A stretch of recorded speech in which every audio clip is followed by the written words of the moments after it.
안녕하세요. K입니다. 오늘 가져온 책은 수술도 없이 약물도 없이 사라진 암입니다. 수술도 없었고 약물도 없었다. 그런데도 암이 저절로 사라졌다. 자연치유 1년 3개월. 무슨 일이 있었던 것일까? 궁금하시죠? 바로 자세히 들여다볼게요. 지은이 한상도 2020년 5월 암 선고를 받았다. 그러나 그는 수술과 약물 대신 자연치유를 선택했다. 육류와 생선, 우유, 계란, 밀가루, 술, 가공식품을 완전히 끊었고 과일과 채소, 현미 잡곡밥에 채소 반찬을 먹었다. 아침 저녁으로 매일 1만 보 이상 걸었고 주말에는 가까운 산을 찾았다. 아침에 일어나면 명상으로 하루를 시작했고 어떤 상황에서도 밝고 긍정적인 생각을 유지했다. 그것뿐이다. 상식에 가까운 것을 묵묵히 실천했을 뿐이다. 그런데도 많은 것이 달라졌다. 70kg에서 57kg으로 살이 빠졌고 피부가 몰라보게 좋아졌다. 고혈압과 통풍이 사라졌다. 탈모가 멈추면서 머리카락이 돋아나고 시력도 좋아졌다. 수시로 찾아오던 설사와 변비도 없어졌다. 그리고 마침내 암도 사라졌다. 마음 또한 유순하고 차분해졌다. 몸도 마음도 예전과는 완전히 다른 사람이 되었다. 이 책은 그 놀라운 변화의 과정에 대한 1년 3개월의 기록이다. 추천사 조한경, 전문의 환자혁명 저자. 저자는 최고의 암 전문가가 되었다. 누가 암 전문가인가? 대학병원의 암 전문의인가? 항암제를 개발하는 과학자인가? 암에 걸려 암 환자가 되었으나 그 이후 자신의 병과 몸이 작동하는 원리, 고장나는 이치 등에 대해 알아보고 자신의 모든 것을 바꿔서 암을 이겨낸 환자는 누가 뭐래도 전문가다. 암은 전인적인 병이다. 환자의 식습관과 사고방식, 생활습관, 감정, 의지, 스트레스가 어우러져 생겨난 병이다. 이런 병의 경우 치료의 핵심 주체는 환자일 수밖에 없다. 환자가 바뀌지 않으면 암 체질은 바뀌지 않기 때문이다. 사고를 당해 부상을 입었다든가 병원균에 감염되었다면 현대의학의 진단기술과 약물 치료와 수술, 그리고 의사의 역량이 치료의 주체라 할 수 있다. 성형수술을 해야 한다면 의사의 실력에 전적으로 의지해야만 한다. 하지만 순수한 생활습관병이자 전인격적인 병을 나에 대해서 전혀 모르는 의사에게 모조리 내어 맡긴다? 그럴 경우 의사가 해줄 수 있는 것이라고는 암이라고 불리는 혹을 제거하는 업무에만 매달리는 것밖에는 없다. 암을 치료하는 의사는 반드시 국내에서 제일 큰 대학병원에 있지 않다. 그 의사는 내 안에 있다. 나 자신이 의사가 되어야 한다. 나의 병이고 나의 몸이니까 말이다. 두려움을 거두어낸 마음과 암세포를 억제하거나 몰아낼 수 있는 깨끗한 식습관, 깨끗한 마음씨, 깨끗한 말투가 진정한 보험이다. 생각과 성격을 고치고 독소적인 환경을 잘라내고 몸에 집어넣는 음식을 바꾸는 것만큼 확실한 보험은 없다. 2020년 5월 25일 나는 나를 죽였다. 내 몸속에 암이 생겼다는 진단을 받은 나는 그때까지의 나를 완전히 버렸다. 그리고 나는 다시 태어났다. 몸은 물론 마음에 있어서도 지금의 나는 예전의 내가 아니다. 어머니가 낳은 나는 죽었다. 지금의 나는 내가 낳은 새로운 나다. 그래서 나는 이 날을 제 생일로 정해 생일보다 더 크게 기념하고 있다. 1년 3개월이 지난 지금 나는 암을 하늘의 선물이자 축복으로 여기고 있다. 암은 사라지고 몸이 훨씬 가볍고 건강해졌다. 그동안 무슨 일이 있었는가? 겉으로는 아무 일도 없었다. 수술도 하지 않았고 항암 치료나 방사선 치료도 받지 않았다. 자연 치유를 한다고 산속으로 들어간 것도 아니다. 전담 시설에서 요양을 한 것도 아니요. 산삼 같은 영약을 먹은 것도 아니다. 평소의 생활을 그대로 영위했고 사람들과의 관계도 똑같이 유지했다. 그와 달리 내적인 생활은 180도 달라졌다. 먹는 음식이 달라지고 생활 습관이 달라지고 마음가짐이 달라졌다. 가리는 것 없이 닥치는 대로 먹던 습관을 버리고 몸에 좋은 음식을 철저히 가려 먹었다. 암을 치료한다는 생각 대신 몸과 마음을 재생시킨다고 생각하고 행동했다. 암과 같은 만성질환은 외부에서 오는 것이 아니다. 나 스스로 초래하고 만드는 것이다. 그렇기에 이를 생활습관병이라 부른다. 이는 그 치료와 회복 또한 외부가 아닌 내부에 있다는 것을 반증한다. 그러니 진정한 치유를 원한다면 외부로 향하는 시선과 관심을 내부로 돌려야 한다. 내가 주치의가 되어 내 몸을 알고 살피고 관리해야 한다. 그것이 근본적인 치유의 길이요, 건강한 삶을 회복하는 길이다. 이 책의 목차를 살펴보면 추천사, 단순한 정보를 넘어 강한 영감을 주는 책이다. 서문, 나를 죽여야 내가 산다. 제1장, 마른 하늘의 날벼락. 제2장, 위기를 기회로. 제3장, 알아야 이긴다. 제4장, 음식 치유. 제5장, 습관 치유. 제6장, 마음 치유. 제7장, 암, 내 삶의 축복이 되다. 에필로그, 불안하고 두려운 당신에게. 편집자의 말, 상처 입은 조개가 진주를 낳듯이. 이렇게 구성되어 있는데요. 정말 신기하죠. 이 책은 그동안 제가 소개해드렸던 저탄고지, 저탄고단 등등 다른 책들과도 비교해 볼 때 아주 상반된 부분이 많이 있거든요. 특히 음식에 있어서는 공통점도 있고 완전히 다른 점도 있어요. 제가 항상 말씀드렸지만 전문가들도 완전히 상반된 그런 논증과 견해를 펼치죠. 그래서 헷갈리실 수도 있겠지만 저는 이 책을 읽으면서 그런 모든 책들의 공통점, 그런 부분을 살펴보면서 공감하면서 읽었거든요. 여러분들도 들어보시면서 스스로도 공부해 보시면서 자신에 맞게 지혜롭게 판단하시기 바랍니다.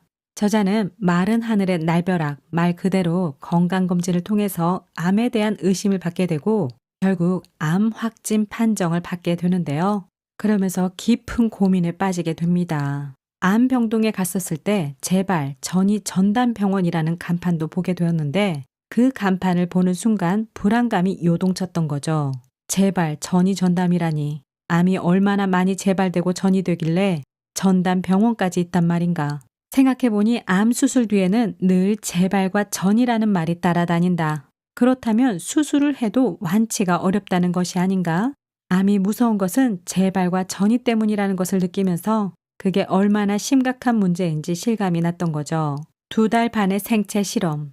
나는 음식 관리, 운동 관리를 시작했다. 먼저 몸에 좋지 않다는 것을 일절 먹지 않았다. 일주일에 2-3번씩 즐기던 술과 식사 후에 습관적으로 마시던 커피, 육류와 육가공식품을 완전히 끊었다. 우유와 유제품, 생선과 밀가루 음식도 먹지 않았다. 자연식이라 해도 설탕과 기름이 많이 들어간 것은 입에 대지 않았다. 공장에서 만든 가공식품도 멀리했다. 대신 몸에 좋다는 과일과 채소를 많이 먹었다.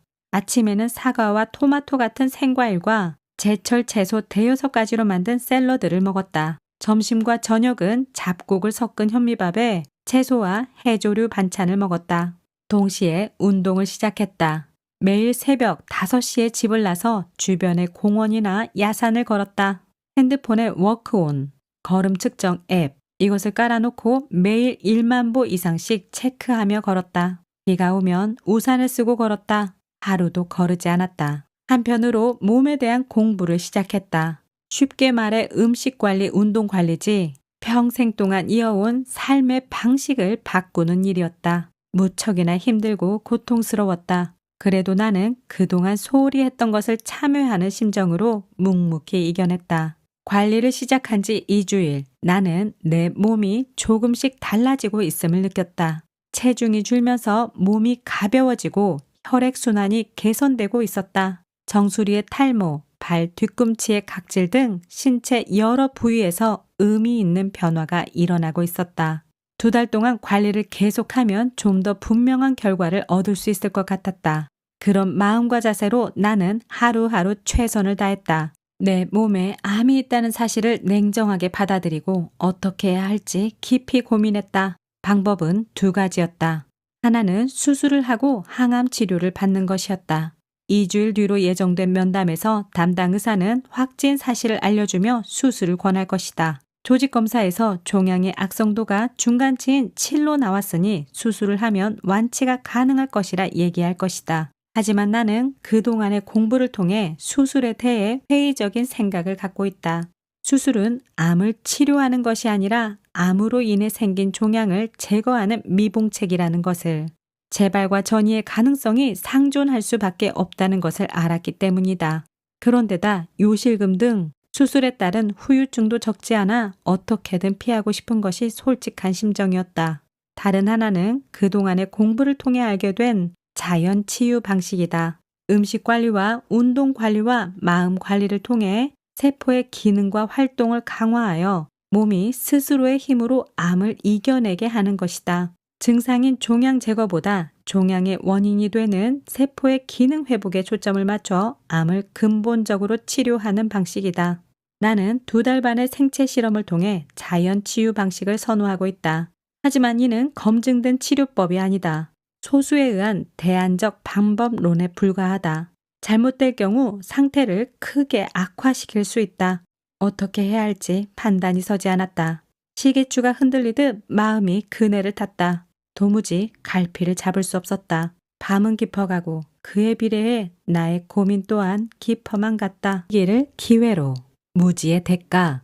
우리나라에서는 약재가 많이 산출되지만 사람들이 제대로 알지 못하니 종류별로 나누고 우리나라에서 부르는 명칭을 써 백성들이 쉽게 알 수 있도록 하라. 선조 임금이 허준에게 새로운 의서편찬을 명하면서 당부한 말이다. 여기저기 조잡하게 흩어져 있는 의학적 지식들을 한데 모으고 체계적으로 분류해 사람들이 쉽게 배우고 익혀 스스로 양생하고 질병을 예방하게 하라는 것이었다. 동양 최고의 의학서적인 동의보감이 만들어진 배경이다. 이렇듯 조선시대만 해도 몸에 대한 관심과 탐구는 삶의 기본이었다. 내 몸의 구조와 기능을 알고 생명활동의 원리를 깨우쳐 질병을 예방하고 건강한 삶을 영위하는 것. 사람이라면 누구나 알고 실천해야 하는 생활 지침이었다. 특히 학문을 하는 선비라면 우선적으로 배우고 익혀야 할 기본 소양이었다. 일제 강점기를 통해 서구 문물이 들어오면서 모든 것이 달라졌다. 개체 중심의 분석적인 사고를 중시하는 서양의학은 몸에 대한 지식을 고도의 전문 분야로 특화해 일반인의 영역에서 분리시켰다. 면면이 이어져 온 우리의 오랜 전통은 전 근대적인 미신으로 몰아 터부시했다. 해방이 된 뒤에도 약은 약사에게, 진료는 의사에게를 소리 높여 외치며 사람들을 세뇌시켰다. 그 영향으로 초중고 12년의 교육과정에서도 몸과 건강에 대해서는 가르치지 않았고 배우지도 못했다. 모든 것을 의사, 약사에게 맡기고 스스로는 금치산자가 되었다. 나 또한 예외가 아니었다. 암이라는 예기치 못한 상황에 처하고 보니 그것이 그렇게 후회스러울 수가 없다. 내가 내 몸에 대해 몰랐다는 것이, 알려고도 하지 않았다는 것이 한없이 부끄럽고 한스럽다. 그런 나 자신에게 우라가 치민다. 모르는 것은 죄가 아니다고 했던가. 아니다. 모르는 것은 죄다. 죄도 큰 죄다. 나는 지금 그 죄값을 받고 있다. 암이라는 무서운 벌을 말이다. 그러니 지금이라도 알아야 한다. 알아야 속죄할 수 있고 알아야 처벌에서 벗어날 수 있다. 나는 그런 절박한 심정으로 몸에 대한 공부를 시작했다. 지금 당장 시작하다. 지식이란 아는 것이 아니다. 실행하는 것이다. 어느 책에선가 읽고 공감이 되어 가슴속에 밑줄을 그어놓은 말이다. 지금부터라도 내 몸을 관리하자고 결심을 하니 불현듯 이 말이 떠올랐다. 나는 곧바로 주방으로 갔다. 냉장고와 싱크대를 뒤져 가공식품을 있는 대로 다 끄집어냈다. 쓰레기 봉투를 갖다 놓고 선별을 시작했다. 작업은 이내 끝나고 봉투는 하나 가득 채워졌다. 좋아하는 것을 해주는 것보다 싫어하는 것을 하지 않는 것이 더 큰 사랑이라고 했다. 몸도 마찬가지라는 생각이 들었다. 몸에 이로운 것을 먹는 것보다 해로운 것을 먹지 않는 것, 그것이 먼저라고 판단해 가공식품부터 끊기로 한 것이다. 술과 커피도 물론이었다. 오랜 시간 함께해온 정겨운 것들이지만 나는 한 줌의 미련도 남기지 않았다. 그럴 여유가 없었다. 봉투를 문 밖에 내놓고 남은 것들은 바구니에 담아 선반 위에 올려놓았다. 이로운지 해로운지 판단이 안 되는 것들은 더 알아보고 공부해 판단이 서면 그때 조치할 생각이었다. 그 길로 나는 장바구니를 들고 마트로 갔다. 로컬푸드 코너에서 현미와 수수쌀과 서리태 등 몇 가지 잡곡을 카트에 담았다. 토마토와 사과 같은 과일도 골랐다. 양배추와 브로콜리와 당근 등 여간에서 먹지 않았던 채소도 주저없이 담았다. 맛이 있는지 내 입맛에 맞는지는 고려하지 않았다. 얼마나 몸에 좋은지 면역력을 키우는데 얼마나 도움이 되는지만 고려했다. 유기농이나 친환경 제품이 있으면 그것부터 집었다. 가격도 신경 쓰지 않았다. 그래, 여태까지 먹은 것이 지금의 내 몸을 만들었다면 이제부터 먹는 것이 내일의 내 몸을 만들 것이다. 몸에 좋은 것만 먹자. 그러면 내 몸 또한 좋아지지 않겠는가? 마음속으로 나는 2번, 3번 다짐했다. 그날부터 나는 먹는 것을 완전히 바꿨다. 아침은 과일과 채소만 먹었다. 전립선에 좋다는 토마토와 사과를 기본으로 제철 과일 1~2개를 곁들였다. 거기에 양파, 당근, 양배추, 양상추, 비트 등으로 샐러드를 만들어 먹었다. 점심과 저녁은 수수, 콩, 귀리 등의 잡곡을 섞은 현미밥에 된장국이나 청국장, 미역국 등을 곁들였다. 반찬은 채소와 나물, 해조류로 차렸다. 동시에 먹는 양도 줄였다. 한국인은 밥심이라며 한 공기 수북하게 먹던 것을 4분의 3 정도로 줄이고 대신 시간을 늘렸다. 입에 넣고 씹고 또 씹었다. 10분 내외였던 식사 시간을 1시간 내외로 늘렸다. 씹는 것이 지루하면 책을 읽거나 유튜브를 보면서 먹었다. 먹는 음식은 물론 방식까지 완전히 바꿨다. 나의 일상 치유는 그렇게 시작되었다. 근데 그렇게 식습관을 완전히 바꾸고 어느 정도 시간이 지나니까 완전 허기가 심하게 느껴졌던 거예요. 몸을 겨우 추스르게 되면서 머릿속에 복잡해진 거죠. 이게 정말 맞는 것인지 의구심부터 들었다. 채식이 정말로 몸을 살리는 길인지 오히려 축내기만 하는 것은 아닌지 혼란스러웠다. 암보다 먼저 맥이 풀려 쓰러질 것 같았다. 처음부터 다시 검토해야 한다는 생각이 머릿속을 비집고 올라왔다.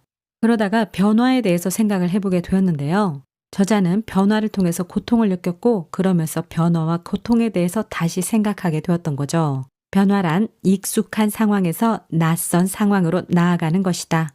편안하고 안정된 환경을 버리고 불편하고 불안정한 환경으로 뛰어드는 것이다. 고통이 따를 수밖에 없다. 그것을 참고 견뎌야 변화가 이루어진다. 그것이 변화의 기본적인 속성이다. 암이 생길 정도로 엉망인 몸을 정상으로 되돌린다는 것은 엄청난 변화가 아닐 수 없다. 그러니 그에 따르는 고통 또한 클 수밖에 없다. 그것을 참고 견뎌야 원하는 변화를 이룰 수 있다. 변화가 나타나다. 시간이 지나면서 몸이 한결 좋아졌다. 몸 이곳저곳에서 크고 작은 변화가 감지되었다. 눈에 띄는 변화는 역시 체중 감소였다. 불과 2주일 만에 체중이 확 줄었다. 70kg이었던 것이 62kg으로 8kg이나 빠졌다. 왜 그렇게 말랐냐? 어디 아프냐? 보는 사람마다 붙잡고 물어볼 정도였다. 관리를 하면서 제일 신경 쓴 것이 체중이었다. 몸 안에 쌓인 독소와 노폐물이 빠져야 몸이 살아나는데 그것을 보여주는 단적인 요소가 체중 감량이다. 비슷한 시기에 욕실에서 머리를 감을 때였다. 뭔지 모르겠는데 평소와 느낌이 좀 달랐다. 전에 비해 머리숱이 풍성해 보이는 것이었다. 사실 나는 원형 탈모가 심했다. 50대가 되면서 정수리가 허옇게 드러났다. 샴푸를 기능성으로 바꾸고 영양제도 사서 바르는 등 많은 노력을 했지만 별 소용이 없었다. 시간이 갈수록 면적이 점점 넓어졌다. 그런 상황인데 머리숱이 많아진 것 같으니 어찌 놀라지 않겠는가.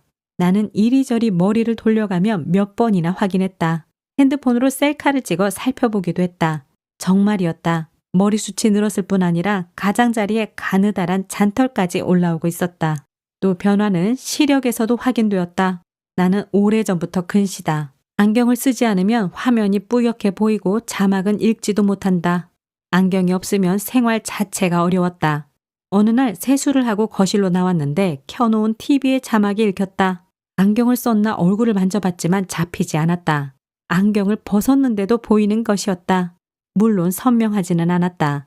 그래도 충분히 읽을 수 있었다. 뿌옇게 흐려 알아보지도 못했던 예전에 비하면 괄목할 만한 변화였다. 발 뒤꿈치도 달라졌다. 나는 피부가 거칠고 건조해 발 뒤꿈치에 각질이 심했다.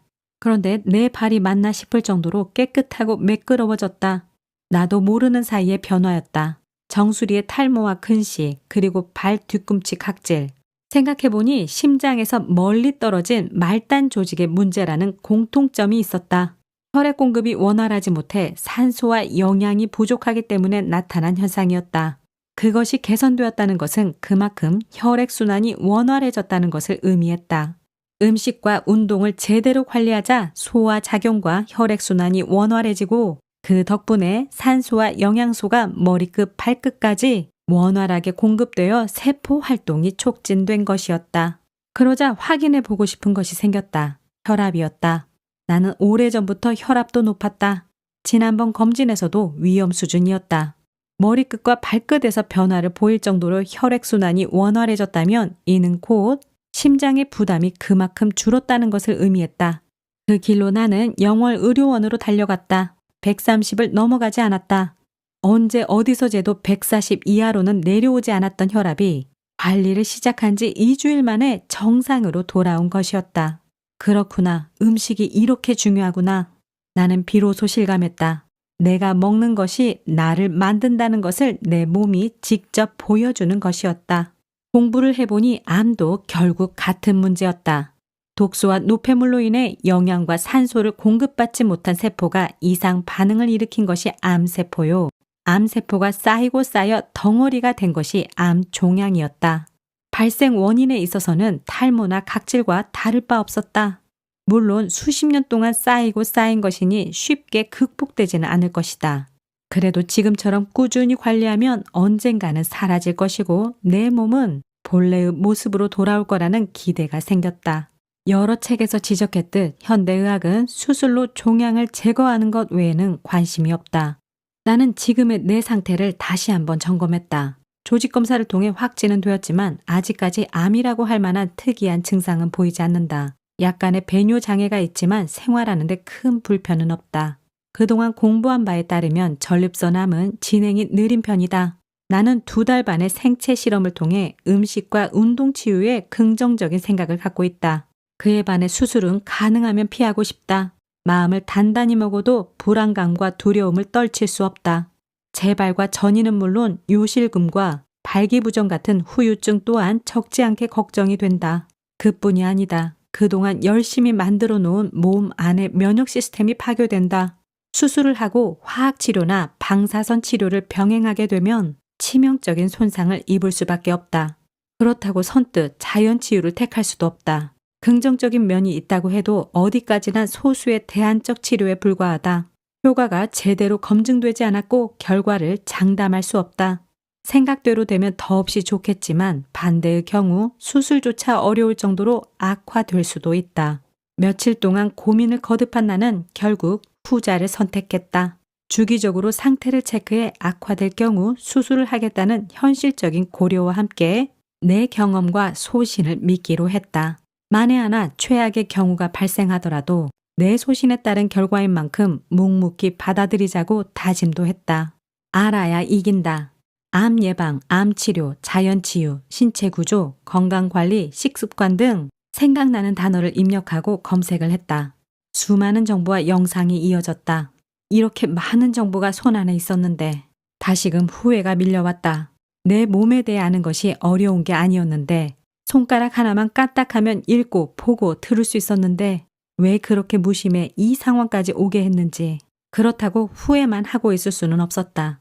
2번 다시 후회하지 않으려면 무지에서 벗어나는 것이 급선무였다. 나는 후회하는 이 순간을 후회 극복의 시발점으로 삼아 몸에 대한 공부를 시작했다. 밤이 늦도록 관련 정보를 찾아 읽고 동영상을 검색해 시청했다. 몸의 구조와 기능, 몸에 좋은 음식과 해로운 음식, 식품 각각의 성분과 기능, 알아야 하고 배워야 할 것이 한둘이 아니었다. 나는 대학 입시를 준비하듯 열심히 파고들었다. 그렇게 며칠 하다 보니 이래서는 안 되겠다는 생각이 들었다. 사람마다 하는 얘기가 다르고 체계가 잡히지 않았다. 그때그때의 단편적인 정보로는 전반적인 이해가 어려웠다. 그래서 찾은 것이 책이다. 나는 틈이 나는 대로 읍내 도서관을 찾았다. 음식과 건강에 관한 책을 대출해 읽고 또 읽었다. 오랜 시간에 걸쳐 연구한 세계적인 석학들의 책은 인터넷으로 구입해 2번, 3번 반복해 읽었다.